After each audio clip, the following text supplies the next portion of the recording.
Behind me is one of the oldest and most historic buildings in Edmonton. Hotel McDonald is among a list of local buildings competing in a contest to determine the city's favorite architecture. March Madness-inspired contest Arch Madness is a bracket tournament for the most popular buildings around the city. Former chair of the Edmonton Historical Board, Dan Rose, says he started this contest to get Edmontonians excited about architecture. I wanted to focus on buildings that I think had reached that sort of level of landmark status in people's sort of popular imagination. So buildings that people would recognize, buildings that they might have seen. A wide variety of architectural buildings are listed, including the Queen Elizabeth Planetarium and the Garneau Theatre, as well as Gibson Block and McLeod Building. A bit of an array, a bit of a mix of historic landmarks, but I think a lot of buildings that people will hopefully be familiar with. And if they aren't, it's a great opportunity to introduce a lot of really interesting buildings to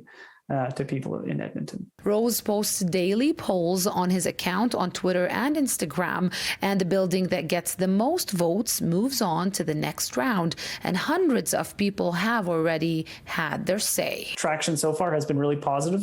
We're getting lots of people commenting and sharing, certainly lots of people voting. It's been great to see people share stories of memories they have or make their case for their favorite buildings. The contest is running until the end of March. I certainly haven't come up with any fancy prizes. I think the winning landmark simply gets bragging rights and status as the most beloved and most iconic and hopefully the most uniquely Edmonton historic landmark. In Edmonton, Hiba Kamal-Choufi, City News.